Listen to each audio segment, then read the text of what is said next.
táticas dele lá de dentro dos corredores, né?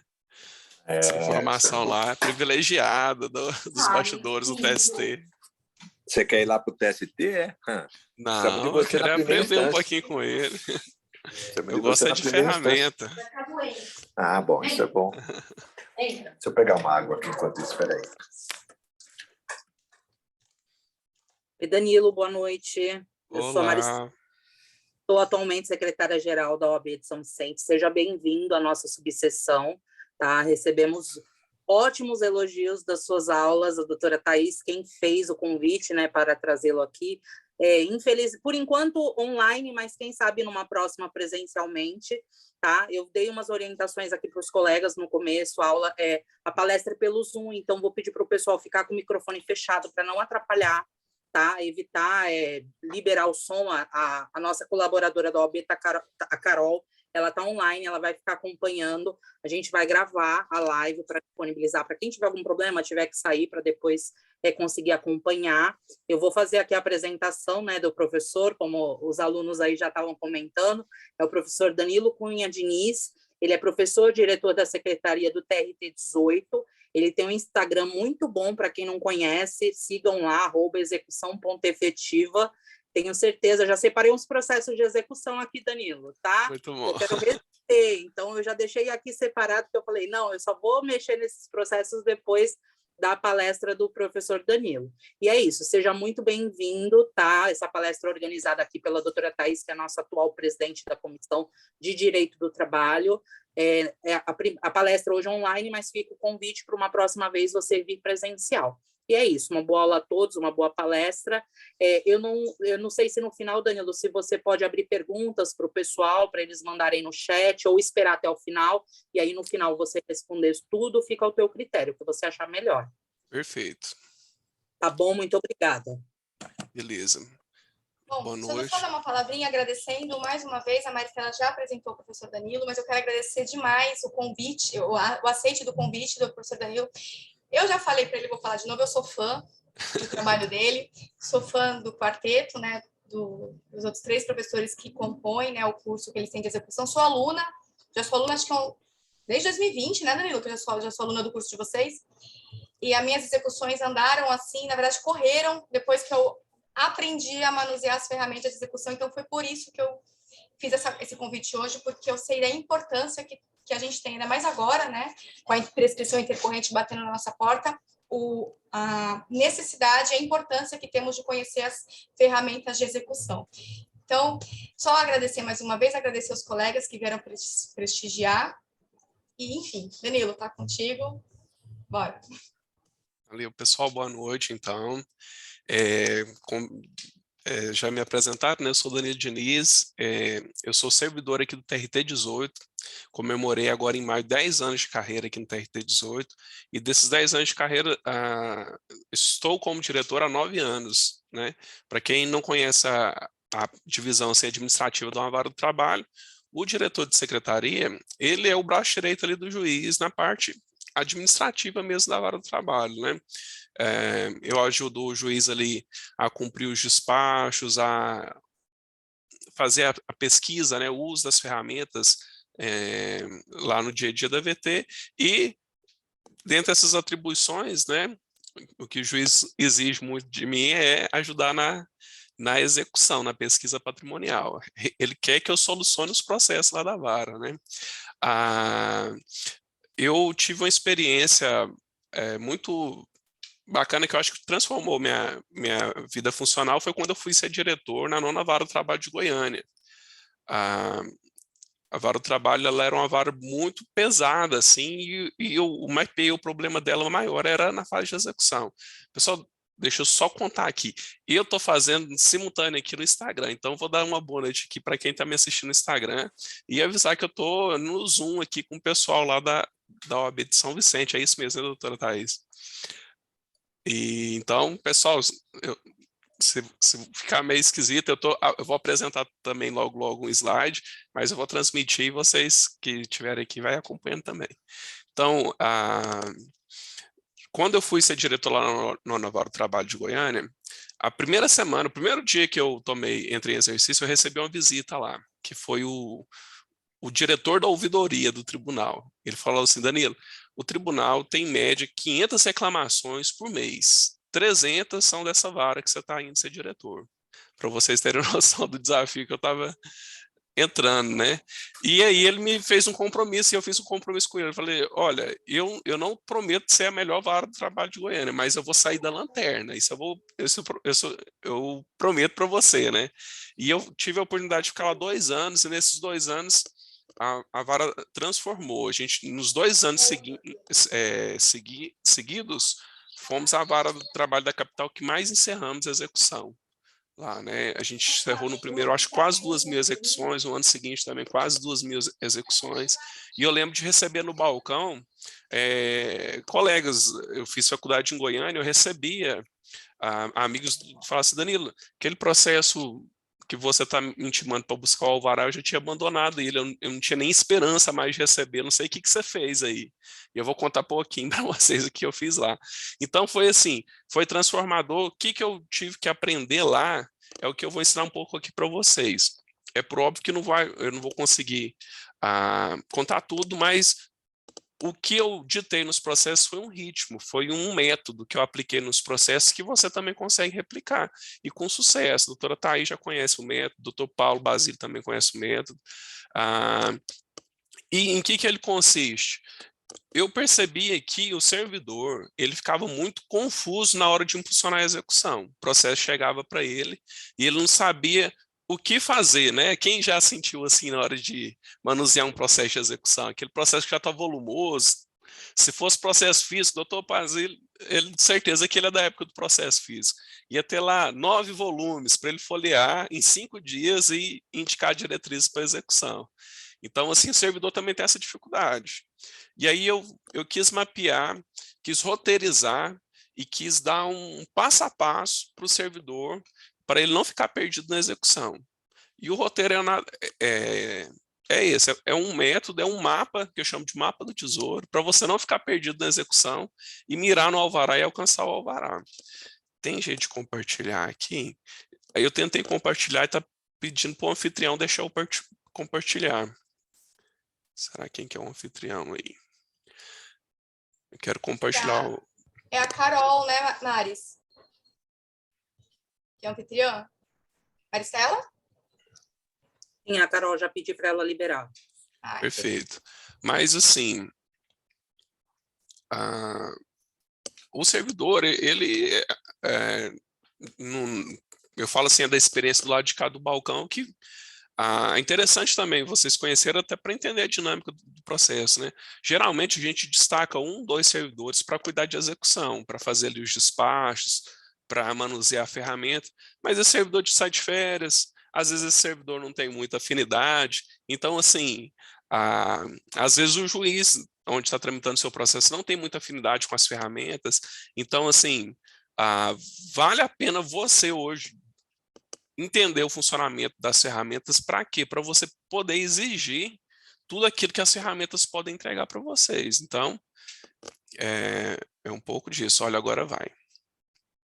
Então, como eu disse que eu desenvolvi o método, e é um método lógico, eu queria trazer essa linguagem lógica aqui para vocês. Quem tá no Instagram está perdendo, porque a tela, o nome dessa palestra, eu gosto de chamar ela o X da execução, né?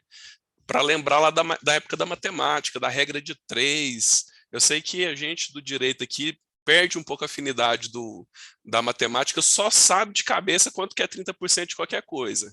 A gente faz essa conta assim em 1 segundo, né? Mas é para mostrar que a execução tem uma lógica, tem um sentido, que a gente consegue dar um sentido para a execução. E também que a execução, existe um problema ali na execução que a gente tem que mapear e resolver para conseguir dar efetividade para a execução. Então, quando eu falo em execução, eu não estou pensando em uma coisa abstrata, longe, eu estou pensando em uma coisa genérica, né? E eu queria trazer alguns números para vocês aqui, números desatualizados. Desculpa, engasguei aqui com a saliva. Desculpa. Eu queria trazer alguns números para vocês. Eles estão até desatualizados aqui, reflete o ano de 2020, mas é um ano ali pré-pandemia, né? e que reflete bem a realidade que vocês conhecem, que são a taxa de congestionamento na execução. Vocês já ouviram falar desse número? O que quer dizer taxa de congestionamento? Congestionamento no trânsito, né, quando fica aquele engarrafamento, é exatamente isso aqui. Ele mostra um engarrafamento que a gente está na execução. Porque o que era o ideal? Era o ideal que não existisse congestionamento, né? Que de 100% de processo, 100 processos que chegasse, o juiz conseguisse encerrar 100 processos. Mas a realidade não é essa. Hoje, ano após ano, o problema, a execução, ela aumenta, o congestionamento da execução aumenta. E a taxa de solução que a gente tem na execução ainda é pífia, olha só. Na Justiça do Trabalho, no ano de 2020, 73% dos processos ficaram congestionados. Ou seja, apenas, a diferença aqui, né, 27% dos processos em fase de execução foram solucionados. Olha só, 27% de cada 100 execuções que foram iniciadas, apenas 27 foram encerradas. E dessas 27, o que tem lá? Pagamento espontâneo, aquelas empresas boas, banco. Tem execução solucionada mesmo, né, que fez a pesquisa patrimonial, encontrou bem, espenhorou. Tem prescrição intercorrente. Nesses 27% aqui, está tudo isso. E nos outros 73% está o processo lá da doutora Thaís, que ela está lá doida para receber, né? Está o processo do doutor Basílio. Então, assim, é um mundo, é uma realidade muito complicada que a gente tem que lidar. Na justiça estadual é pior ainda, lá a taxa de congestionamento é 82%. Então é muito preocupante, né? E eu trago outros números aqui que é interessante comentar também. Olha só, é uma postura que a gente consegue observar dos advogados, que é o índice de conciliação. Na Justiça do Trabalho, 39% dos processos na fase de conhecimento acabam com acordo. Mas na execução, apenas 9,8% dos processos acabam com a conciliação. O que isso quer dizer? Que a partir do momento que o processo entra na fase de execução, geralmente o advogado vai para o tudo ou nada. Ele fala assim, ou eu recebo, ou eu quero tudo, ou senão eu não abro mão de um centavo. E a gente vê essa realidade refletida na execução. Então, a Justiça do Trabalho que prega a conciliação, que estimula a conciliação, quando chega na fase de execução, a gente não tem essa mesma boa prática. Então, fica esse dado também aí para você, que logo tudo vai fazer sentido. E olha esse outro número aqui que também é assustador, o tempo médio de tramitação dos processos na fase de execução. Então, seu processo já tramitou, já teve sentença, o juiz já homologou o cálculo ali, começou a fase de execução, intimou para pagar, o devedor não pagou, o processo dura em média na Justiça do Trabalho 2 anos e 6 meses. Ou seja, 2 anos e 6 meses o juiz consegue cobrar, receber e entregar o seu alvará, né? Fora todo o tempo que já demorou lá na fase de conhecimento. Então, mais 2 anos lá na fase de conhecimento. Você que trabalha para receber no êxito, sabe que você vai demorar em média, né? Quase 5 anos para receber o seu alvará. Então, coloca na ponta do lápis aí, né? A energia, a internet, o aluguel, que você tem que pagar durante 5 anos para receber o seu alvará depois desse período. Beleza, isso é para vocês sentirem mais ainda o problema que é a execução. Só que esse número aqui levou em consideração os processos que encerraram, ou seja, aquele que paga, aquele que faz acordo, aquele que o juiz achou patrimônio. Agora tem um outro universo daqueles 82% que está aqui. Quanto tempo que está parado aqueles processos? Olha, eles estão arrastando há mais de 5 anos.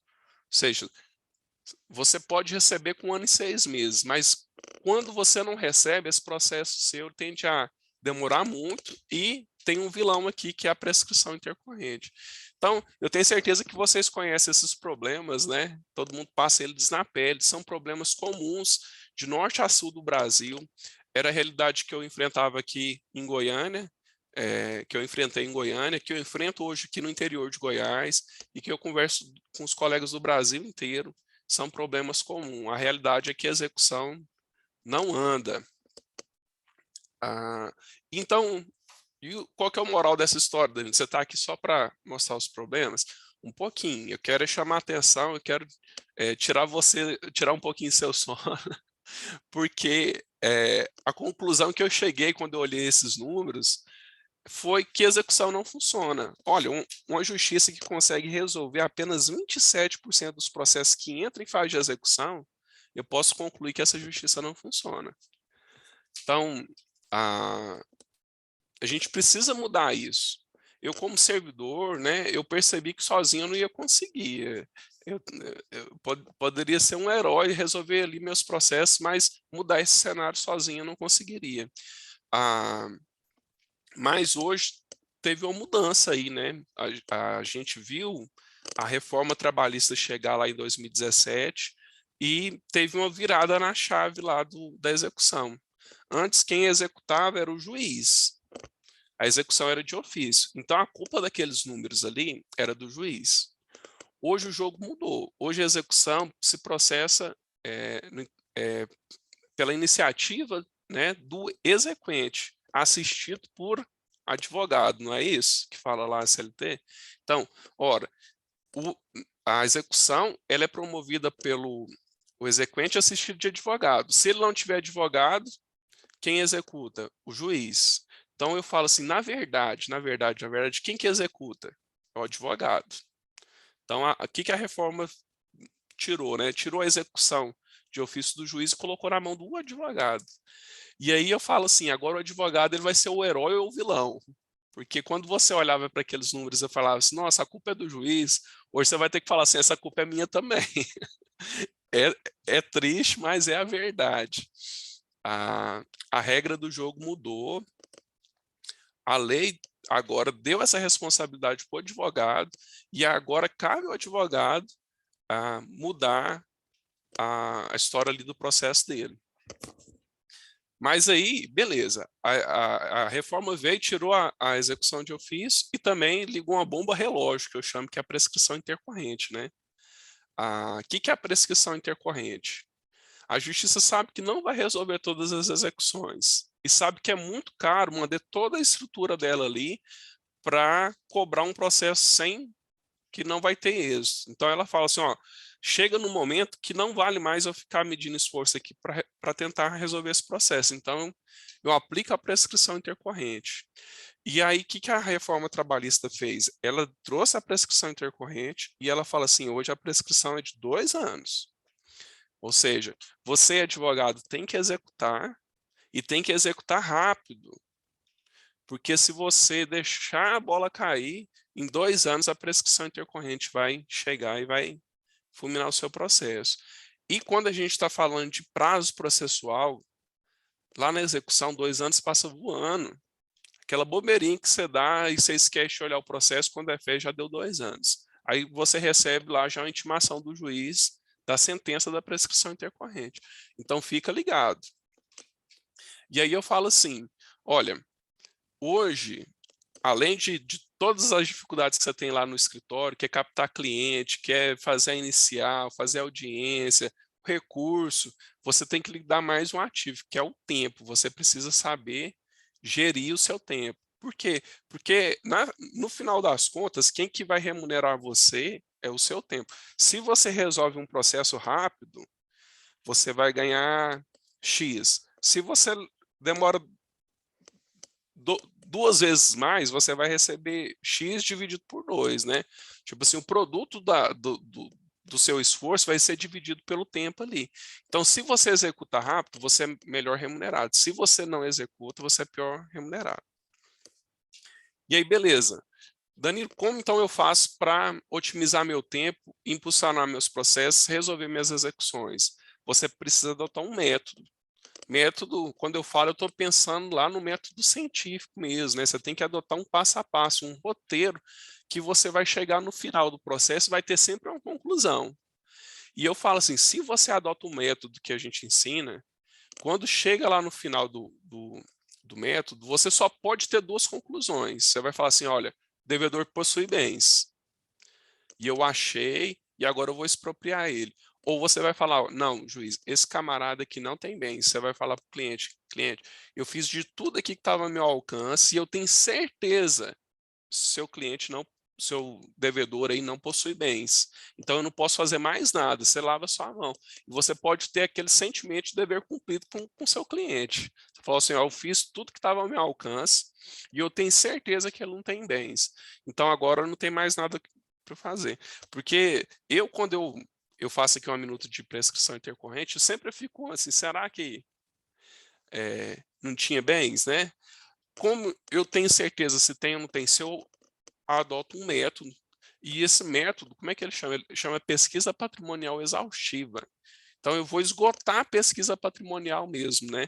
Quando eu falo de pesquisa patrimonial, eu estou falando daquele bem registrado, daquele bem oculto, bem blindado, em nome de terceiro. Você vai descobrir. Então, a forma que você tem de saber hoje se o devedor tem ou não tem bem seria através desse método.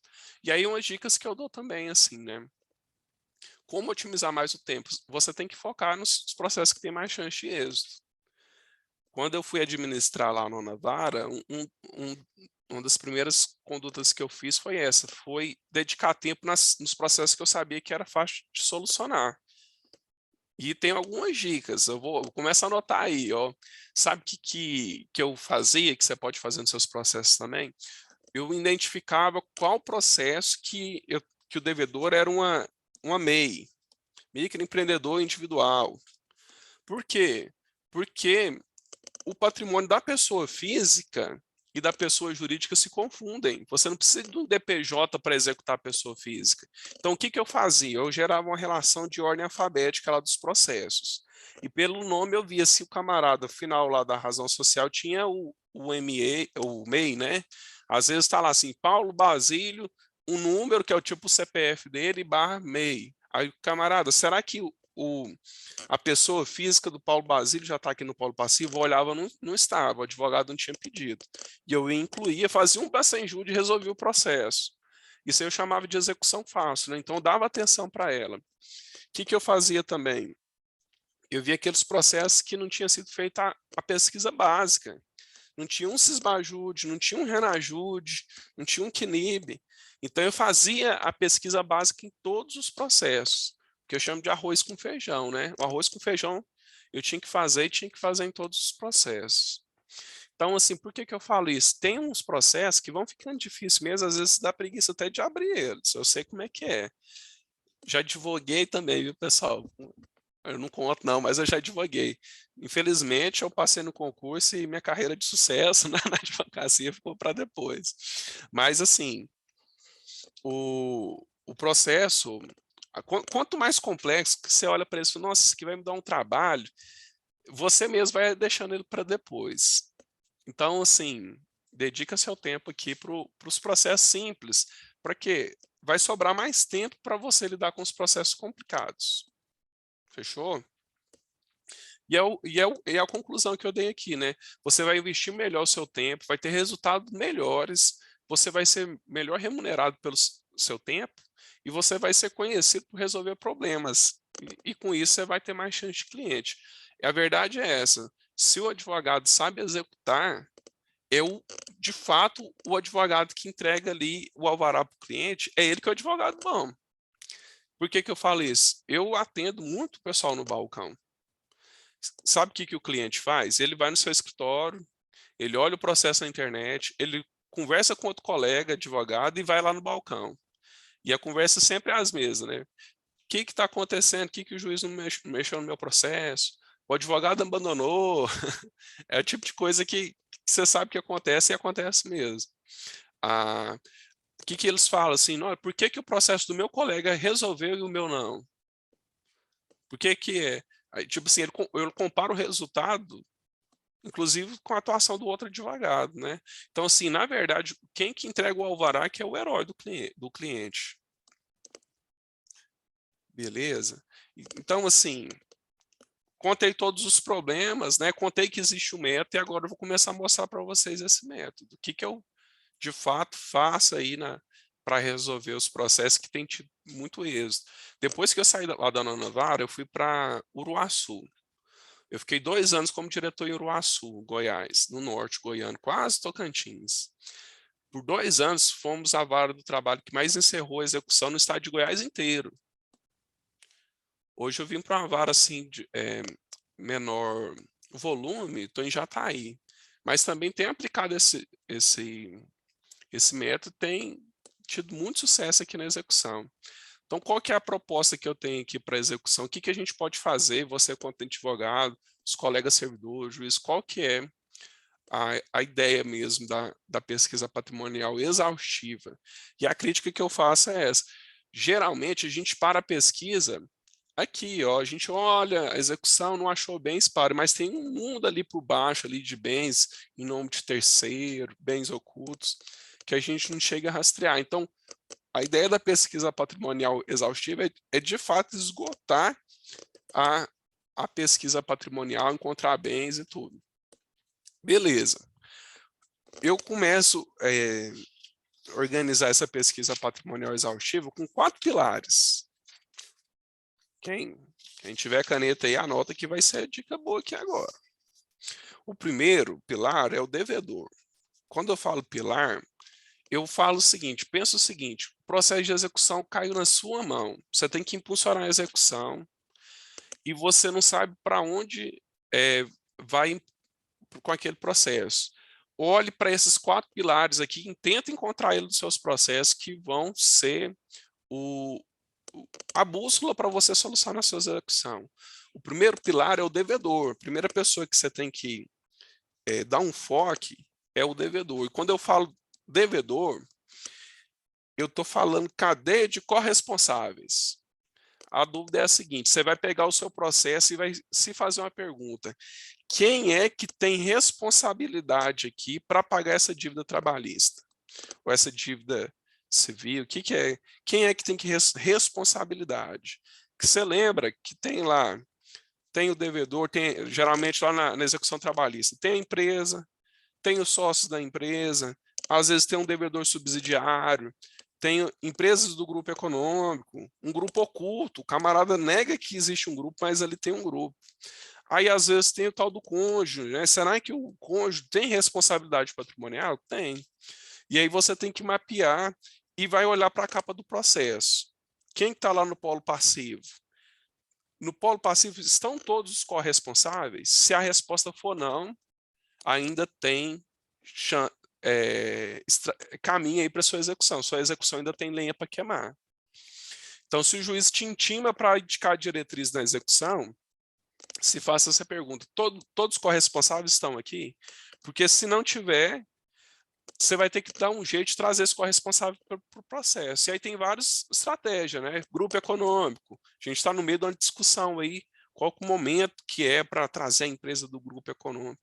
Hoje você ainda consegue levar ela para execução. Você consegue levar ela na fase de execução. Aqui em Goiás, para você trazer a empresa do grupo econômico, precisa de um IDPJ. Tem TRT que não precisa, você consegue incluir, né, sem IDPJ. O sócio ainda não está. Como é que eu faço para incluir ele? É um IDPJ. O sócio retirante tem responsabilidade? Às vezes tem, né? Então, você olha com esses olhos aí a sua execução. Beleza, você achou o responsável, qual que é o segundo pilar? É o patrimônio. Vocês lembram aqui que fala lá a lei, né? Responde pelos seus bens presentes e futuros lá, né? A dívida, né? O patrimônio do devedor responde lá pela dívida. Então, você tem que achar o patrimônio do devedor. E aí que começa a pesquisa patrimonial, né? Vamos achar patrimônio do devedor? Mas quando eu falo em localizar patrimônio, geralmente até o juiz pensa em patrimônio atual, bens presentes, né? Mas a lei fala assim, os bens presentes e futuros. Então, sabe que quando você pede para o juiz renovar uma pesquisa Renajude e o juiz indefere, falando que já fez essa pesquisa, 2 anos atrás ela restou negativa, aí você fala, juiz, mas o patrimônio do devedor responde pela dívida, os bens presentes e futuros. Então, se nesse curso de 2 anos o camarada adquiriu um veículo, eu tenho direito de saber Então, eu quero que renove a pesquisa Renajude por esse fundamento, né? E aí, você tem direito ali no curso da execução, enquanto não tiver uma prescrição intercorrente, de renovar, sim, as pesquisas patrimoniais. Se restou frustrado lá no passado, não quer dizer que vai ser frustrado novamente, né? Beleza? Onde também o camarada esconde as fraudes dele no passado. Então, você olhou só os bens presentes, não achou nada. Os bens futuros, o juiz não deixa você pesquisar, porque ele indefere. E os passados, e o histórico dos bens dele, você também não costuma olhar. E lá atrás que estão as fraudes, o doutor Balzilli já sabe disso, doutora Thais. Qual que é a lógica do devedor? Ele prevê a quebra e o que ele faz? Ele tira o patrimônio do nome dele. Então, uma pesquisa patrimonial só é exaustiva quando você olha também o histórico dos bens do camarada. Ele tinha um imóvel, ele vendeu, o que ele fez com esse imóvel? Ele doou, será que essa doação é fraudulenta? Será que foi no curso do processo? Será que tem uma fraude que é execução? Será que teve uma fraude contra credores? Você tem que olhar o histórico patrimonial do devedor para também poder identificar essas situações. Às vezes, a única saída que tem no processo é você peitar uma briga dessa, falar, juiz, ó, identifiquei um imóvel, o camarada já desfez, aí você não sabe se quem comprou tem boa fé ou não tem, mas está cheirando mal ali. E aí você tem que ir com todas as suas forças lá nesse imóvel. Então, quando eu falo de patrimônio, eu estou falando de patrimônio presente, o patrimônio futuro, o patrimônio passado, né? Quando eu falo assim no histórico daquele bem, e também patrimônio blindado. E não basta eu procurar aquele veículo que está em nome do devedor, não basta eu procurar o imóvel que está registrado no nome do devedor. Eu tenho que lembrar que a gente vive no Brasil, que devedor aqui é esperto, que ele fica muito confortável devendo e que ele usa meios de blindar o patrimônio dele. Então, se você desconhecer essa realidade, você vai deixar passar muita coisa. Gente, o que tem de fraude banal, simples, assim, gritante, e o exequente não percebe. É muito. Às vezes a gente faz uma pesquisa, por exemplo, no DOI, que é a Declaração de Operações Imobiliárias. A gente vê transações lá, assim, com indícios de fraude, dá vista para o exequente olha aquilo e nem entende. Muitas vezes a gente faz uma pesquisa CCS, acha lá um sócio oculto, dá a vista para o exequente olha a resposta do CCS, nem percebe a fraude. E tem gente que nem sabe o que é DOI e o que é CCS. Né? Não é culpa de vocês, pessoal. Por quê? Eu falo o seguinte, doutor Basílio já escutou contando isso. Essas informações sobre ferramenta, ela é escassa para a gente que é servidor. Para o advogado, ela é quase que inexistente. Né? Então, assim, eu estimulo divulgar essas ferramentas porque eu sei disso, né? Mas beleza. Então, você, quando pensa em patrimônio, pesquisa patrimonial, pensa fora da caixa, seja criativo, entenda como o devedor mal intencionado esconde o patrimônio dele e traça estratégia para desconstituir esse patrimônio. Beleza. Então, você tem esses dois pilares, devedor, patrimônio, e o outro pilar que tem aqui, quem está no Instagram não está vendo, porque, pessoal, só lembrar, eu estou ao vivo aqui no Zoom com o pessoal da OAB e estou compartilhando o slide. O terceiro pilar são as ferramentas de pesquisa patrimonial. Qual ferramenta que você conhece? Sisbajude, DOI, Renajude, é só isso? Não. Quando eu falo de ferramenta de pesquisa patrimonial, existem dois grandes universos aí, que é a ferramenta de acesso restrito e a ferramenta de acesso público. A ferramenta de acesso restrito é aquela ferramenta judicial e a ferramenta de acesso público é aquela extrajudicial.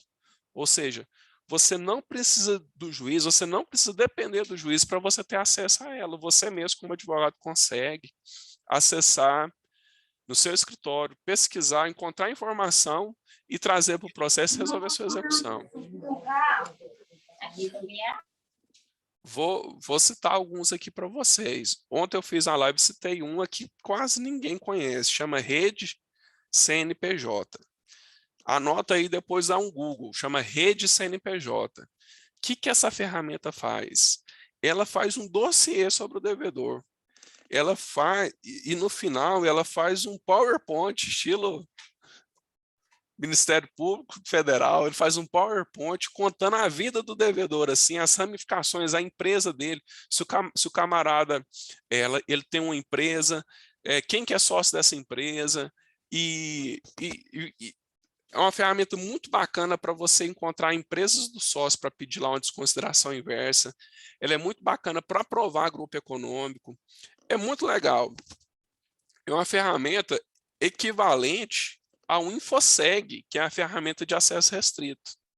Então, hoje você consegue ter resultados semelhantes ao InfoSeg do seu escritório sem depender do juiz. Mas aí, o que você faz? Você pede o InfoSeg, o juiz nega e você abandona o processo. Então, existe um número. Pessoal, a gente do execução efetiva, né, sou eu, o professor Leandro, o professor Gilmar e o professor Rafael. O professor Rafael, ele é autor dessa obra aqui, ó, Execução Trabalhista na Prática. Vocês verem o gabarito do camarada. Ele é juiz do trabalho aqui e a gente catalogou, acho que mais de 50 sites que você pode encontrar informação sobre o devedor. A gente está fazendo um e-book, vai soltar esse e-book. Vai ter essas ferramentas, vai ter as ferramentas de acesso restrito, mas era só para te dar esse número. Existem infinitas ferramentas de acesso público que você pode ter acesso e encontrar bens do devedor. Vou contar a outra, a doutora Thaís gosta, como é que é o nome, doutora, aquela do imóvel rural? Ai, é uma sigla. Eu vou colar aqui porque deu branco. CIGEF, nossa. CIGEF. Pessoal, anota aí. Eu contei no curso, né? Essa ferramenta, qual que é? Ela é uma ferramenta lá do INCRA. Vocês escutaram aí, pessoal? CIGEF. No CIGEF, você consegue pesquisar pelo nome do devedor, pelo nome, CPF dele, e constatar se ele tem imóveis rurais. E aí, tem o georreferenciamento lá do imóvel rural. O oficial de justiça nem vai poder falar assim, não localizei e deixei de cumprir o mandado. Não, está aqui o mapa. Doutor Paulo, esses dias o oficial que eu trabalho aqui me decepcionou. Ele devolveu o mandado falando que não achou imóvel rural. Aí eu fui lá no CIGEF, tirei um print. Tinha a rodovia, tinha um posto de gasolina, aí dava para ver uma estradinha entrando assim, logo em seguida do posto de gasolina, aí passava um corguinho, estava a sede da fazenda. Juntei no processo, falei assim, não tem desculpa, você vai cumprir. É isso, doutor Lucas, CIGEF, depois dá um Google aí, encontra essa ferramenta e pesquisa lá. Beleza. Então, existe ferramenta de acesso público que você pode consultar sem depender do juiz. Então, você não precisa esperar a execução começar, não precisa de esperar o prazo prescricional começar a fluir para você usar essas ferramentas. Elas estão à sua disposição, você tem que usar elas, às vezes antes mesmo de propor o processo, você dá uma espiadinha, fala assim, não, esse mato aqui não tem cachorro, eu não vou conseguir resolver, não vou pegar esse processo. Você declina o processo, deixa essa bucha para outro colega. Ou às vezes você consegue desenvolver estratégias ali, encontrar patrimônio do devedor, saídas ali sobre o devedor, patrimônio, sem depender do juiz. Beleza. Além disso, tem as ferramentas de acesso restrito. As ferramentas de acesso restrito desses Bajude, Renajude e tal, né? Você precisa saber que elas existem. Você precisa de saber o momento adequado de requerer elas. E você precisa entender tudo que essa ferramenta pode entregar para o seu processo, para poder exigir dela, do juiz, sabe? Olha o que os colegas comentam muito comigo, que o juiz indeferiu o pedido de teimosia porque é difícil a operação. Eu desminto, falo, gente, é simples. Eu incluo a teimosia com 2 cliques e eu posso ter 1000 processos rodando que eu vou filtrar só aquelas respostas positivas. Então, para a secretaria, não tem trabalho nenhum. Se você não conhece, sabe disso, você deixa passar. Você se contenta com aquela resposta que o juiz te dá, né? Então, você tem que conhecer. Doutora Suzana, sim, o CIGEF é para todo o território nacional. é uma maravilha o CIGEF. Eu uso aqui, mesmo tendo acesso ao INCRA. Eu tenho acesso ao INCRA, eu prefiro usar o CIGEF. Beleza. Então, você tem que saber que a ferramenta existe, saber pesquisar e saber interpretar os resultados. Eu costumo dizer o seguinte, quando você faz um CCS, a resposta não vem assim, parabéns, você encontrou um laranja. Vai vir lá assim, fulano de tal é representante do seu devedor na instituição financeira tal. E você tem que entender e deduzir que ele tem uma fraude. Então, assim, tem que ter prática, tirocínio para analisar os resultados e impulsionar seu processo. O quarto pilar, então eu falei, ó, devedor, patrimônio, ferramentas. O quarto pilar é a estratégia processual. A estratégia processual são os institutos ali processuais mesmo que você tem que manusear no seu processo, seja um DPJ, seja um pedido de penhora, seja um pedido de remoção, seja um pedido lá de venda por iniciativa particular. E por que que eu falo que é um pilar específico? Porque a pesquisa exaustiva, você consegue aplicar ela em todos os âmbitos do judiciário. Se você executa na trabalhista, na civil, lá no juizado, você pode seguir esse método e você vai encaixar as peculiaridades lá da onde você está trabalhando aqui na estratégia processual. Você achou o devedor, achou o patrimônio dele, sabe qual ferramenta pedir, o desdobramento, o advogado ele sabe dar. Então, é importante também conhecer, né? Fechou? Vou beber uma água aqui e vou olhar se tem perguntas aqui no chat. Parece que estava fervendo.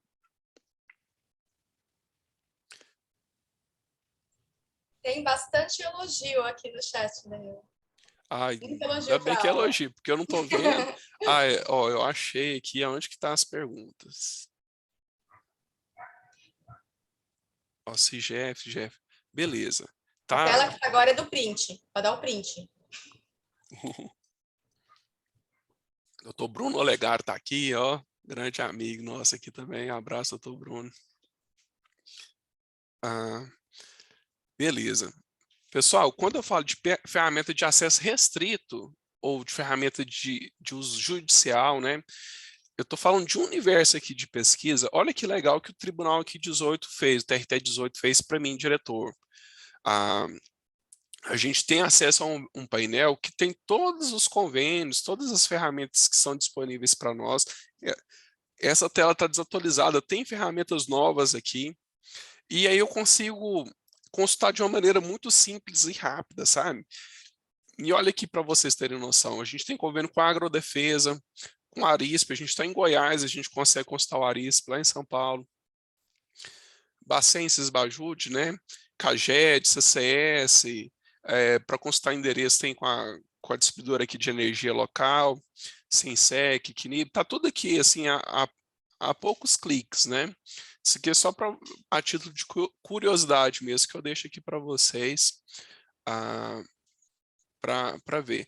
Além das ferramentas de acesso público, além das ferramentas de acesso restrito, a gente consegue também prosseguir com a pesquisa patrimonial através de expedição de ofícios.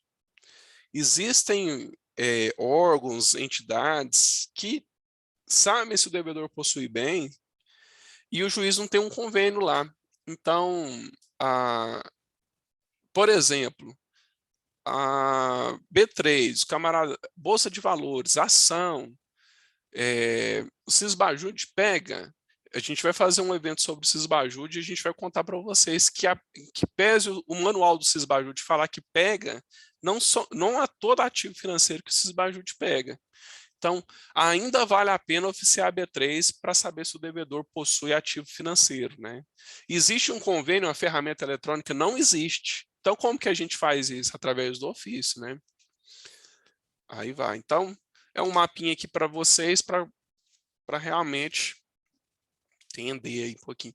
Beleza, eu falei dos pilares, agora eu vou contar para vocês o roteiro. Aí, pessoal, quem está aqui no Instagram vai perder, mas como é que faz? Eu vou postar no grupo lá do Telegram. Quem está aqui ao vivo, tem 25 pessoas aqui ao vivo, e eu vou mostrar para o pessoal o roteiro de pesquisa patrimonial aqui agora. Se você quiser ter acesso, entra no grupo do Telegram, e que você vai ter essa imagem aqui. Quem também não conseguir, a gente vai mostrar lá no Desvendando o Cisbajude, então não preocupa não que você vai ter acesso. Mas beleza. Vou beber água aqui de novo.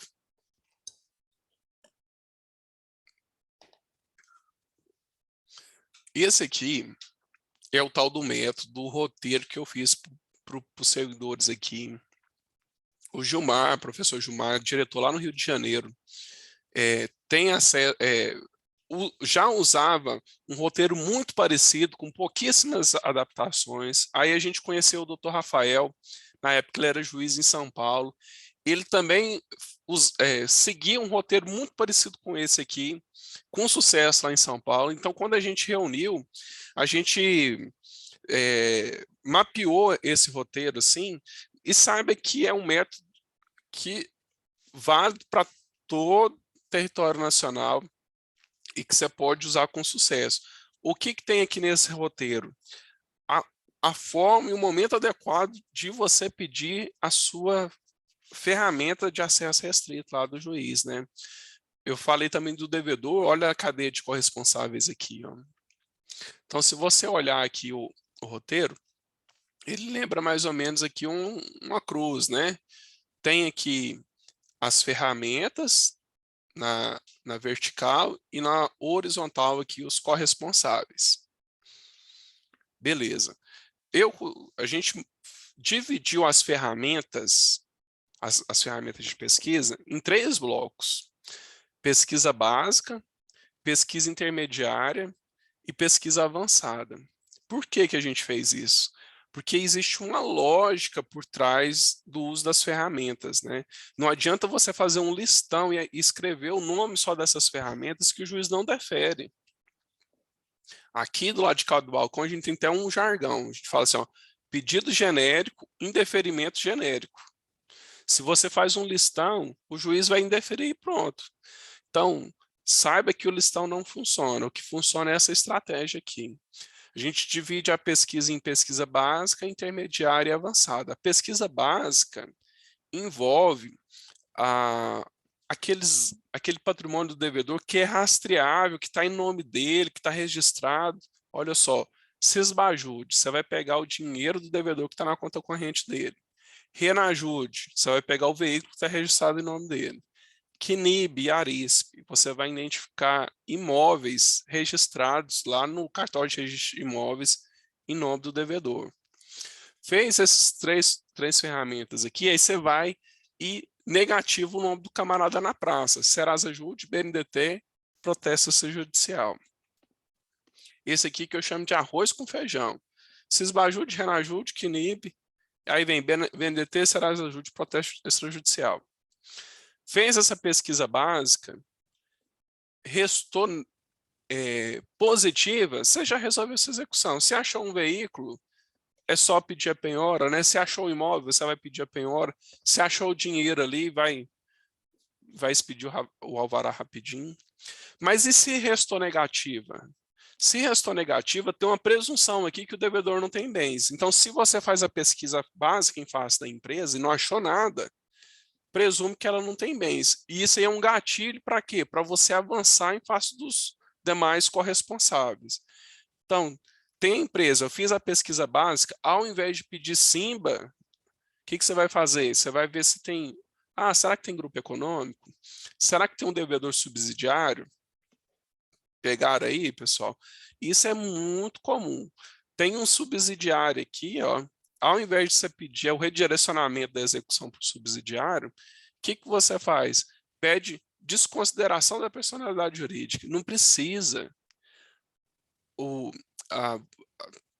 Você pode redirecionar a execução para o devedor subsidiário a partir do momento que você constata que a devedora principal não tem bens. E é desnecessária a instalação de DPJ. Você não precisa esgotar a pesquisa em face dos sócios.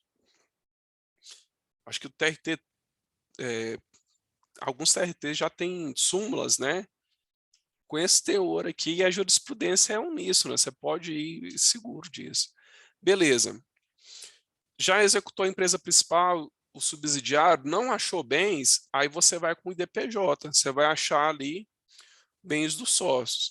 Veja que você ainda não avançou para as outras ferramentas. Fez só arrozinho com feijão. Não achou bens? Instaura o IDPJ e executa os sócios. Achou? Repete a pesquisa básica, que é que provavelmente você vai achar algum bem. Se não achou, lembra que existe sócio retirante. Isso é muito comum naquela empresa que fechou as portas.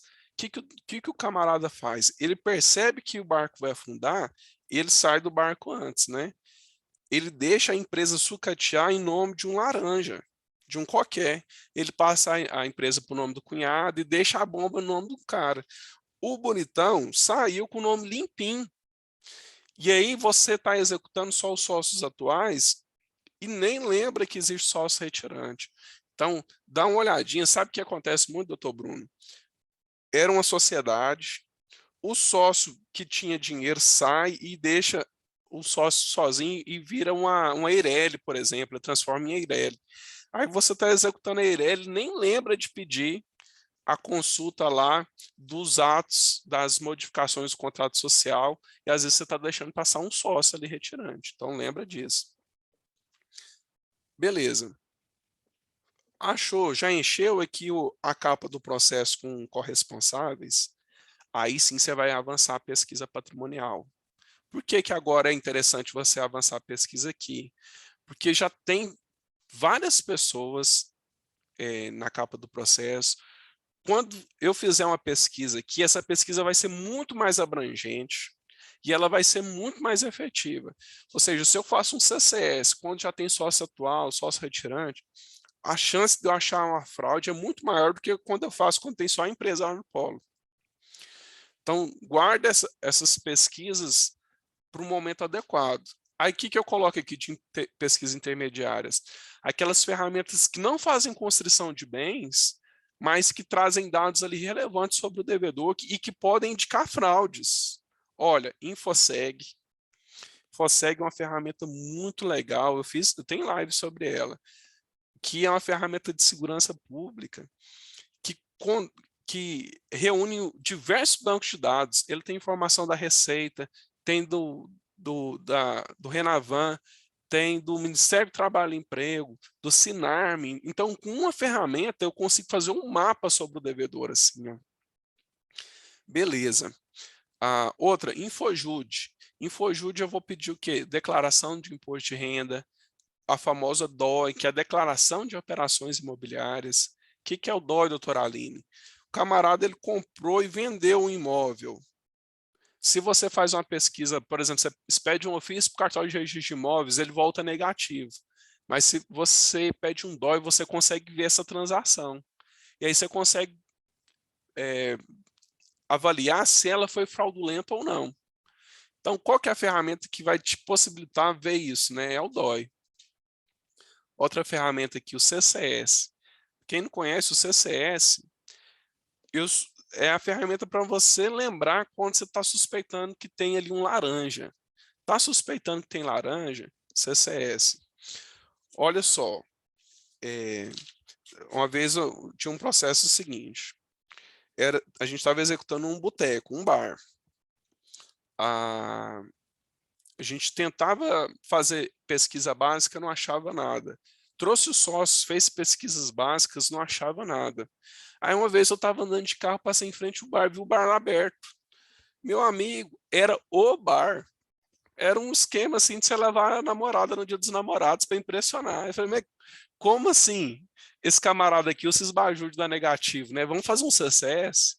Na hora que faz o CCS, você descobre que quem movimentava ali as contas bancárias era o pai e que o estabelecimento estava registrado em nome do filho. Eu falei, olha o sócio oculto aí, o sócio oculto é o pai. Qual ferramenta? CCS. Entregou, né, a casa ali que quem na verdade movimentava as contas era o pai. Então, se o pai movimenta a conta, ele está praticando ato de gestão. Então, ele não é um qualquer, na verdade, ele é um sócio oculto daquele empreendimento. E a gente consegue responsabilizar ele. Outra aqui, sem SEC, a gente vê procuração. Camarada, ele comprou um imóvel, não registrou lá no registro de imóveis, né? Só tem a escritura. Você consegue, só tem o contrato de compra-venda, ou contrato, o mandado, né? Dando poderes para ele vender para terceiro, tudo. Você consegue ver lá através do SENSEC. CRCJude, Estado Civil. Olha só, você pediu o Infojude, a declaração de imposto de renda, você viu que o cara declarou a esposa dele como dependente dele. Ó, se ela é dependente, ela não tem renda, né? Ela vive às custas do camarada. Aí você pede CRCJude e vê que o regime de comunhão de bens dele é comunhão parcial. Ou seja, tudo que aquele casal comprou na constância do casamento é bem comum. Se a casa está registrada em nome só da esposa, o devedor aqui do seu processo tem metade daquele bem. Vocês viram? Você fez a pesquisa básica e não achou nada. Por quê? Porque o imóvel estava em nome da esposa. Mas aquele imóvel da esposa, o devedor tinha metade daquele bem. Então, o que você vai pedir? Você vai pedir a penhora da ameação do devedor em relação àquele patrimônio, né? E aí vai. Expedição de ofício. A gente pode expedir para o Bacen pedir penhora de recebíveis via cartão de crédito, por exemplo. SUSEP, para pedir penhora de previdência. E o famoso mandado de penhora, que muita gente negligencia, né? Olha no seu processo que está fluindo prazo prescricional e nota se já foi expedido um mandado de penhora. Se não foi, pede. Então, também vale a pena pedir. Teve uma pergunta muito boa aqui no Instagram, se união estável vendo CRCJude, aquela que já está lá registrada, sim. A gente consegue pedir por lá. Tem outra ferramenta, até o final eu lembro, só um minutinho. Beleza, fiz essa pesquisa básica, intermediária aqui. Você já viu que ampliou seus horizontes aqui na execução? Se você ainda... se você chegou aqui na pesquisa intermediária, ó, e não encontrou nenhum bem, nem indício de patrimônio oculto, provavelmente esse devedor de fato não tem bens. Aí o que você faz? Você se faça essa pergunta, né?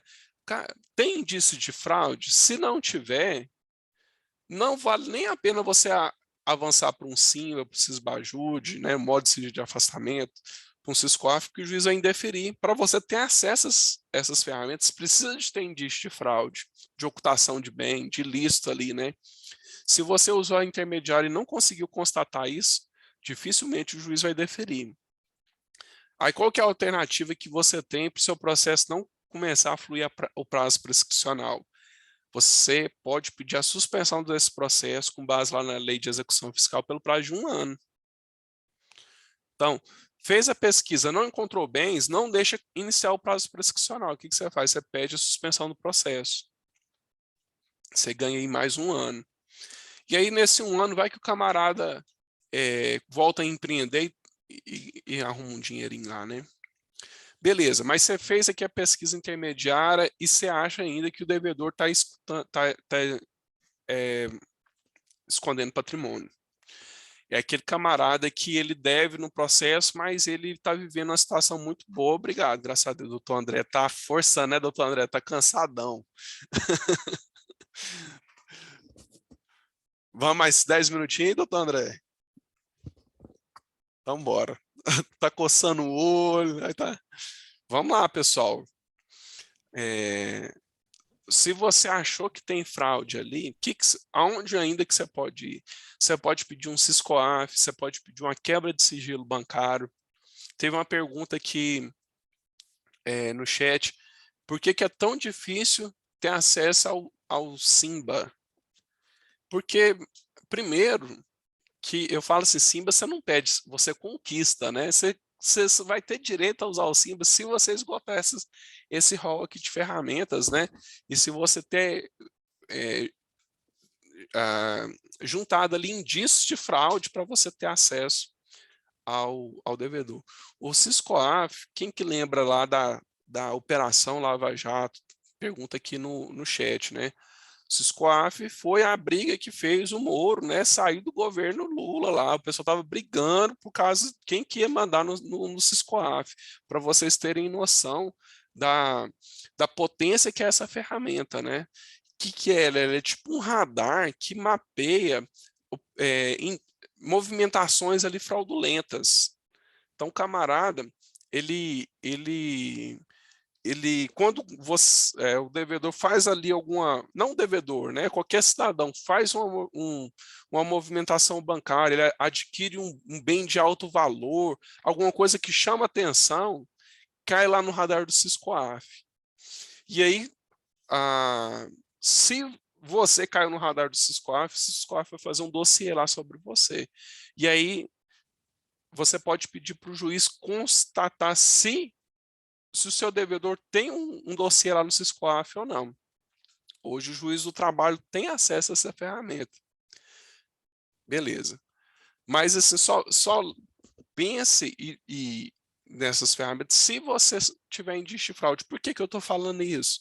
Porque se você estiver executando um pé rapado, uma pessoa que realmente quebrou, faliu, não tem bens, se você pede um Simba, não vai te ajudar em nada. O Simba é para quê? Para achar patrimônio daquele devedor que tem dinheiro e escondeu o patrimônio dele. E aí você vai conseguir rastrear, através das movimentações bancárias, o que ele fez com o dinheiro dele. Ah, juiz, o devedor ele tirou o dinheiro aqui da empresa e ele movimentou tudo para uma empresa que aparentemente não tinha nada a ver aqui, e depois ele abandonou essa empresa e deixou uma outra empresa que sadia. Então vamos responsabilizar essa segunda empresa. E aí vai. É um quebra-cabeça, assim, sabe? Mas para fechar aqui sobre o Simba, sobre essas ferramentas avançadas, não se engane. Tem gente assim que promete como se você tivesse acesso ao Simba, você resolveria sua execução. Isso não é verdade. O Simba é para esses casos. Tem indício de fraude e você vai ter uma possibilidade de rastrear para onde o dinheiro foi. Do contrário, não vai ter utilidade nenhuma para o seu processo. Outra coisa, analisar uma resposta Simba o afastamento de sigilo feito através do Sisbajude é muito complexo. Esses dias a gente pediu veio mais ou menos 6.000 folhas de uma única instituição financeira. O camarada tinha conta em várias instituições financeiras. Pensa analisar esse universo de informação e tentar achar algo útil para o seu processo. Então, não se engane. Fechou. Aqui. Deu para entender um pouquinho aqui, doutor André, o roteiro aqui, a lógica do uso das ferramentas e tal. Aí uns conselhos finais aqui para vocês. Ó. Use e abuse pesquisas de fonte aberta. Né? Conheça esses sites, a gente divulga lá no meu perfil, eu divulgo sempre quando eu descubro algum. Google, Instagram, Facebook, LinkedIn, Rede Sim, e aí vai. Consulta sócio, são várias ferramentas que você consegue ter informação ali sobre o padrão de vida do devedor, você consegue descobrir se o camarada hoje está empreendendo, se ele está andando de jet ski, né? E aí vai. Prova emprestada, olha só. Você não precisa quebrar a cabeça na sua execução se o seu colega já resolveu isso para você. Você pode consultar execuções mais avançadas que a sua e descobrir até onde seu colega conseguiu chegar. Por exemplo, você entra lá no BNDT, né? Lá no site do TST, você consegue emitir a certidão negativa de débito trabalhista. Chama CNDT. Lá na CNDT, você joga o CPF do devedor e vê que ele tem 30 execuções. Você consulta uma por uma. Numa dessas, você constata que o seu colega já achou um imóvel e está penhorado. conta esse exemplo que foi um exemplo real. Eu contei essa dica, um colega usou e descobriu que em um processo de terceiro já tinham localizado um imóvel numa carta precatória, tinha penhorado o imóvel era suficiente para quitar a execução principal e a do colega. O que ele fez? Ele correu lá e pediu uma penhora no rosto dos autos, conseguiu garantir a execução dele, né? Às vezes, analisando isso, você consegue constatar, por exemplo, que existe um sócio oculto e que em um outro processo um juiz já reconheceu. Olha só, você quebrou a cabeça, você não precisa de quebrar a cabeça, você já vai e traz essa informação para o seu processo. Outra coisa, você já viu que o seu colega pediu o CCS, por exemplo, que o CCS não deu em nada. Eu não vou pedir na minha execução, não vai resolver também, né? Ou seja, você repete aquilo que está dando certo e evita aquilo que está dando errado, olhando o dos colegas. E com isso você consegue atalhar. Aí, os conselhos agora finais mesmo para vocês guardarem no coração. Ó, quem está aqui assistindo, lembre disso. Evite incidentes desnecessários. Muitas vezes eu vejo um processo que está demorando e quem está atrasando ele é o advogado do exequente. Vou contar um caso para vocês que aconteceu hoje. Hoje um advogado entrou em contato comigo, achando que eu ainda estava na vara do trabalho de Uruaçu. E falou assim, Danilo, você lembra daqueles 30 processos que a gente fez acordo? Lembro. Paguei todos. Ele é representante de uma empresa que devia mais de 30 processos lá na jurisdição. A gente fez uma pesquisa patrimonial lá, colocou eles numa situação assim que eles fizeram acordo, fizeram em 30. E teve um processo que o advogado não aceitou o acordo. Não aceitou porque ele estava muito seguro que ia resolver a execução de uma forma muito rápida. Moral da história, ele pagou os 30 processos e o único processo pendente é do camarada que não quis fazer o acordo. Como é que era o acordo, doutor André? Era assim, era o parcelamento do CPC. Eles davam 30% de entrada e pagava mais 6 parcelas lá. Ou seja, ele não ia dar desconto nenhum para o camarada. O cara queria um parcelamento, na verdade, né? Ele não quis. Moral da história, os colegas receberam, ele não. Então, por que eu falo isso? Às vezes, o acordo, né, é a saída ainda mais rápida para o seu processo.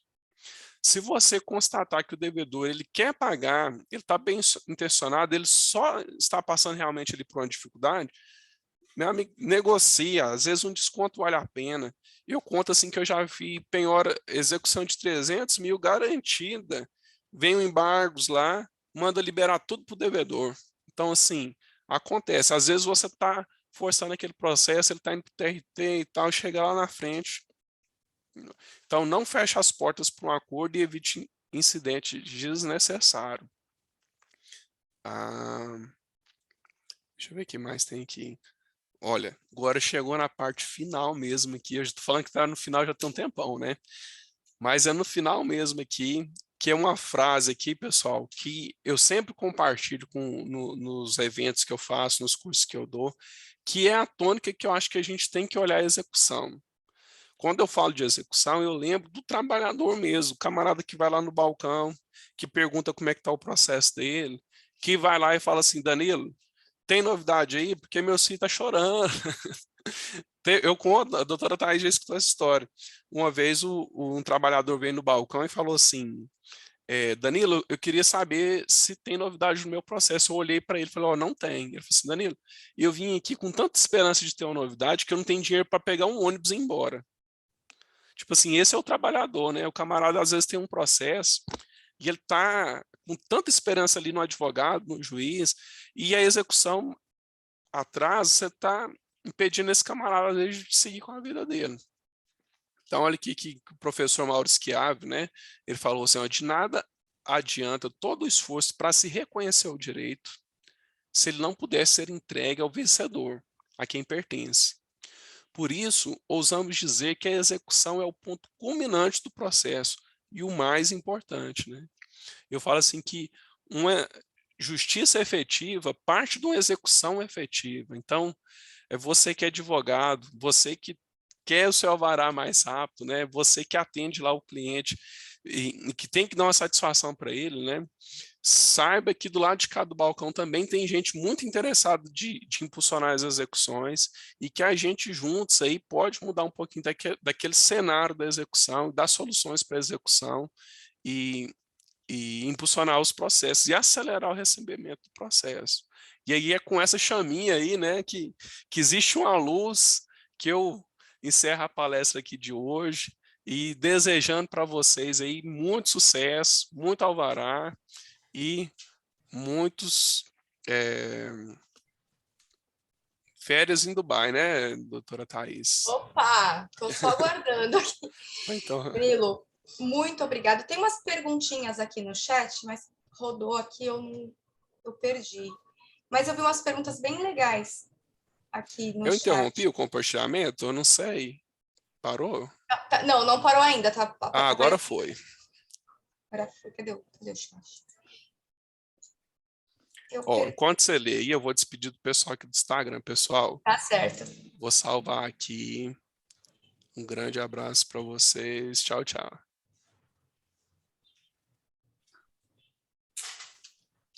Beleza. Tem só um minutinho que eu estou voltando. O pessoal falou bastante hoje aqui. Na sua opinião, é a Laura Costa. Na sua opinião, qual é a eficácia de um acordo de limitação de responsabilidade do sócio retirante em uma ação trabalhista em que apenas a empresa, pessoa jurídica, está no polo passivo e é reclamada? Então, eu já vi assim, das duas formas. Eu já vi sócio retirante realmente que não tinha mais ingerência ali sobre aquela empresa e queria tocar a vida dele para frente. Você tem que ter essa sensibilidade aí para saber se não é verdade, se você não está deixando escapar a única chance de você receber. Como que você pode constatar isso? Ferramenta de uso aberto. Às vezes você vai conversar, sabe a dica que eu dou? Falar com um trabalhador, puxar a língua dele, né? Esse camarada aqui, estava lá presente no dia a dia da empresa, ele ainda vai lá, ele ainda administra a empresa, às vezes sim, né? Aí, às vezes você vai fazer um acordo para deixar esse sócio retirante embora e era a única chance sua de receber. A única pessoa com dinheiro. É a única pessoa que tinha dinheiro. Então tem essa sensibilidade aí, saiba que tem muito devedor mal intencionado, mas se você perceber que é de fato ali o cara que saiu e que pouco é melhor que nada, sabe? Também assim, às vezes você conseguir um acordo lá também já ajuda o exequente e tal. Tem que ficar muito atento com essa situação aí. Tem uma pergunta aqui da Neide Marina. A empresa condenada subsidiariamente pode pedir a pesquisa patrimonial do devedor principal para tentar que sejam localizados os bens deles? O juiz costuma indeferir, porque se já foi feita a pesquisa básica, o que existe? Né? Existe o benefício de ordem. Se o juiz redireciona a execução para o subsidiário, antes de esgotar a pesquisa em face do devedor principal, você pode invocar lá o benefício de ordem, né? Se não foi feita pesquisa básica nenhuma, o juiz costuma deferir. Aí vai fazer bastante renajude e tal, mas o juiz não vai avançar para uma pesquisa intermediária, nem para uma desconsideração. Ele vai indeferir e vai mandar pagar. Mas atente a isso, né? Se foi feita uma pesquisa básica, às vezes não foi feita. Eu mesmo aqui, às vezes eu sei que o devedor subsidiário tem dinheiro, nossa, me dá uma pressa para chegar no subsidiário que vocês não têm noção. Às vezes eu dou até uma forçadinha, faço um cisbajude, já intimo o devedor para pagar. Às vezes ele paga, né? Então fica atento aí. O Ícaro Rossi. É possível renovar o pedido de penhora do salário do sócio? Então, se o juiz já indeferiu uma vez, isso é o entendimento do juiz, ele vai indeferir de novo. O que você tinha que ter feito era ter recorrido, né? Então, você renovar, o juiz não vai ter mudado o entendimento dele. E aí dá aquela questão também do juiz já ter pronunciado sobre aquela matéria, você já está precluso aquilo, né? Como é que é o fundamento que a gente faz aqui? Não é coisa julgada. Mas o juiz vai... É isso aí, o juiz já manifestou o que você deveria ter feito, teria ter recorrido. Penhora aí de percentual de salário, até a decisão do TST tem deferindo. Então, no caso de indeferimento, agrava. Agrava que você tem chance aí de requerer. O que eu tenho visto os tribunais deferirem? 30%. Sabe qual o fundamento que eles falam? Do crédito consignado. Se o camarada ele pode dispor de 30% do salário dele para fazer um empréstimo, ele pode dispor de 30% do salário dele para pagar a execução, né? Aí vocês vão nessa linha Não, aí. pois é. E eu costumo colocar nas minhas petições assim, eu pago minhas contas com o meu salário, por que ele não pode pagar o salário dele? Eu coloco isso para ver se eu pago com o meu salário, né? Por que ele não pode pagar? É complicado. Neide, sabe o que dá mais raiva? A penhora na poupança. Nossa, gente, penhora de poupança. E tem juiz trabalhista que ainda desconstitui a penhora. Fala, sim, foi penhora, é impenhorável. Gente, o camarada não tem direito de comer e o devedor tem direito de poupar, né? É complicado. Não, e ele usa a poupança como conta corrente. Né? Tira o extrato da poupança, tem uma movimentação absurda ali. Já aconteceu aqui no escritório, a gente pediu o extrato e vinha pagamento de luz, saque, depósito direto na poupança, assim, uma movimentação de conta corrente normal e ele usando, desviando, né, a finalidade da poupança. Então, vale a pena também, quando vê que a poupança pediu o extrato. Dica. Verdade. Dica de ouro. Ó, a Neide Maria está perguntando, feita a pesquisa básica e não localizados os bens do devedor, a empresa condenada subsidiariamente pode, antes de voltar contra a execução, requerer pesquisa patrimonial? É a mesma pergunta. Essa já foi. Já foi. Bom, então o pessoal está agradecendo. Deixa eu ver se tem mais alguma pergunta. Tá, depois da certidão de crédito trabalhista, se quiser retomar a execução, só mesmo com o processo ou abre uma nova execução? Ó, a doutora Karina está aqui também. Karina, Karina que perguntou. Um abraço, doutora Karina. Então, tem regramento sobre isso. A verdade, o que o tribunal tem entendido que você deveria pedir no... Assim, a gente expede a certidão de crédito para você entrar com um outro processo. Porque a gente quer arquivar aquele processo principal para quê? Para fins estatísticos. Mas, o que você caberia fazer com a certidão de crédito, né? Autuar um cumprimento de sentença ou uma execução de título judicial. Mas na prática você tem que pedir no processo mesmo, você tem que pedir para desarquivar e prosseguir com aquela execução lá. Então tem uma última aqui do Delmo. Depois de redirecionada a execução contra o sócio oculto, as execuções podem ocorrer simultaneamente contra o devedor principal? Com certeza, porque eles são solidários, né? E quando a solidariedade ali, todo mundo tem que estar no mesmo balaio. Então, você vai executar todo mundo junto. Quando eu vou renovar uma pesquisa, por exemplo, lá no IDPJ, incluir o sócio oculto e tal, eu renovo a pesquisa em faixa de todo mundo. Eu aproveito que eu estou com o sistema aberto, sabe? Coloco todo mundo lá no Sisbajude, coloco todo mundo. Vai que acha, né? Vai que acha.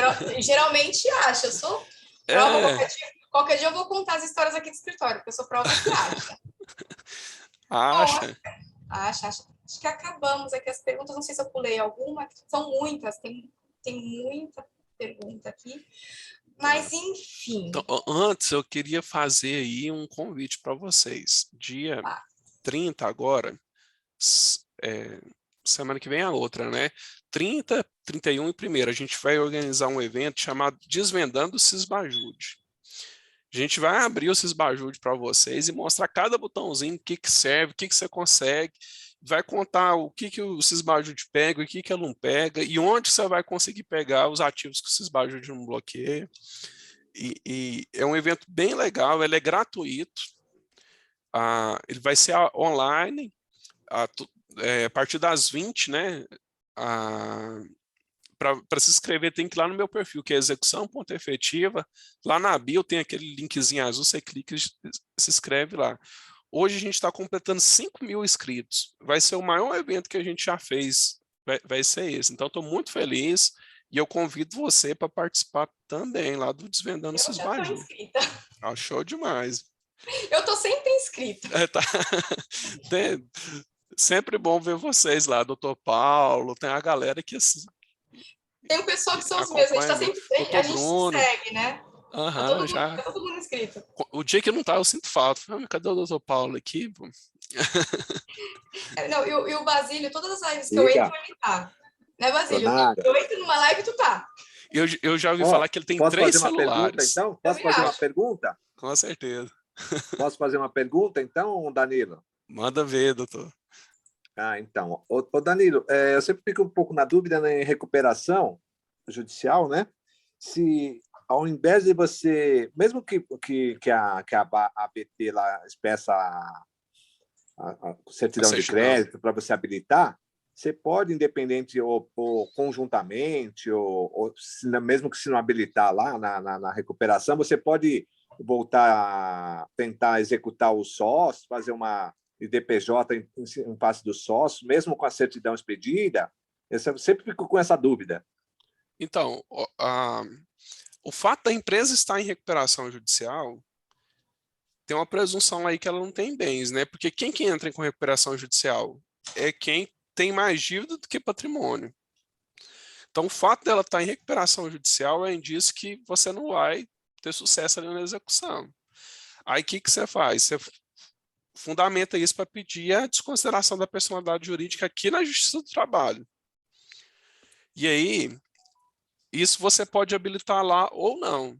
Tem gente que não habilita. Tem gente que habilita. Se você não habilita, quem não habilitava lá fazia com qual ideia? Se essa empresa sai da recuperação e volta ativa, eu vou cobrar integral e eu não vou cobrar com deságio. Mas qual que é o problema? Tem decisão aí do STJ falando que, mesmo se você não tiver habilitado, houve uma inovação lá na Assembleia e você vai receber com deságio. Então, hoje não tem vantagem de não habilitar, sabe? E aí, tá, você habilitou lá, tem 2 execuções correndo aqui, é isso mesmo. Tem juiz que não gosta, né? Mas é direito seu, você pode pedir a desconsideração. Tem decisão no TST, tem decisão, inclusive, do STJ. Só que qual que é o problema? Tem visto também muito conflito de competência. Às vezes, o juiz defere o processamento da execução em face do sócio, aí a empresa em recuperação entra com conflito de competência lá no STJ e fala assim, tem que habilitar. E eu vejo muita decisão em conflito de competência falando assim, a Justiça do Trabalho encerra a competência quando ela delimita o crédito. E aí fala que a competência é da recuperação. E aí trava, sabe? Mas do direito a gente tem que tentar, né? Então vale a pena tentar. Doutor, eu também queria dar um recadinho. Segunda-feira eu tenho uma live com os irmãos Taveira, né? Eles que são aí pesquisadores de recuperação judicial.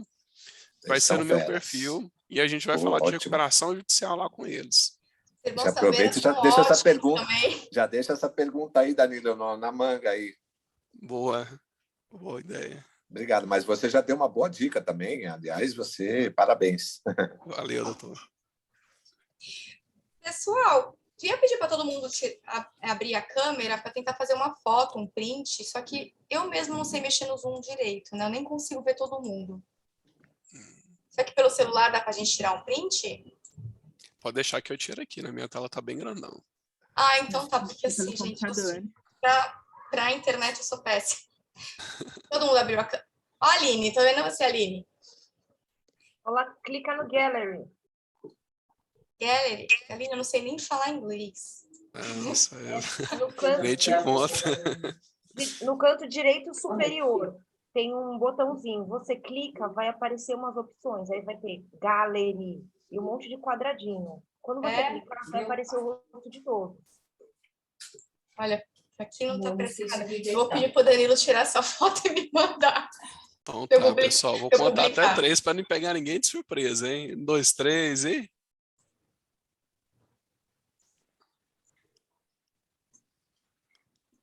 Espera um pouquinho.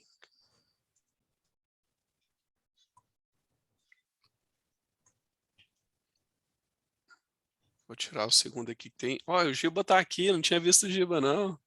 Ah, o Giba entrou no Ó, início. Ô, excelente Giba, dá um aula oi aí. pra galera aí, cara. Boa noite, meus amigos. Ó, Excelente boa aula. noite. Tô Boa trabalhando noite. aqui, rapaz. Tem Boa correção noite, nesse Giba. hein? Boa noite, gente. Giba, seja Boa muito noite. bem-vindo. Adorei a sua presença aqui na live. Na Ah, live, foi na aula, excelente. né? Foi uma aula. O Foi pessoal, uma vocês aula têm que show. conhecer o Instagram do Giba. Tem mais de 347 dicas sobre a execução. Cara, É, isso aí. qual que é, Giba? Professor Gilmar Ponto Batista. Depois pedem para mim aqui no meu privado que eu envio o Instagram dos dois professores. Mas foi excelente aí a aula do professor Danilo, sempre atualizado com as informações. Tirei bastante proveito aqui também. Ô, Giba, na hora que ela falou Gallery, lembra de quem que eu lembrei? Giba é Você, né? professor de inglês também, viu, doutora Thaís? Ai, meu Deus, então, olha, eu tenho uma deficiência, eu não me orgulho disso, mas tenho uma deficiência muito grande. Pessoal, então valeu demais. Boa noite aí para vocês. Danilo, quero agradecer mais uma vez Boa noite. por ter disponibilizado seu tempo para vir aqui ensinar para a gente, né? Para a comissão, eu vou te falar em nome da comissão, em nome da diretoria toda da UAB, né? A doutora Maristela teve que sair. Ela acabou de mandar mensagem que ela teve que sair porque o prédio dali ia fechar, senão ela ia ficar trancada. Então, ela pediu desculpa, teve que sair. Então, eu quero agradecer em nome do pessoal da UAB, em nome da minha comissão em especial, por ter aceitado o convite, ter abrilhantado nossa noite. Tenho certeza aqui que amanhã, ó, o processo de execução aqui em São Vicente vai rolar solto. Aqui. Eu tenho certeza. E, pessoal, eu vou falar para vocês seguirem realmente o perfil do professor Gilmar, do professor Danilo. Eles têm um curso maravilhoso. Como eu falei, eu sou fã, né? Eu acho que eu já participei das 4 edições. Já está na 6ª, né? Eu acho. Nós vamos abrir a 6ª turma. Vai abrir a 6ª turma, eu fiz 4. Eu só pulei a 5ª. Mas a turma, o curso Abrindo a Caixa Preta deles é sensacional. Salvou minhas execuções aqui no escritório, salvou minha vida. Eu ganhei dinheiro, tá? Como a gente fala em dinheiro, eu ganhei dinheiro com o curso deles. Então, eu aconselho demais que vocês façam os cursos, porque são quantas horas o curso? Então, a gente não quis fazer nenhum curso cansativo. Assim, eu tenho que precisa, tem 30 horas. Não, mas é muito assim, ó, muito direto. A ferramenta é essa e explica como manusear as ferramentas, porque a gente tem principalmente CCS. O pessoal aqui liga muito para mim para como que lê esse CCS? E é difícil, eu não consigo explicar, eu não tenho didática.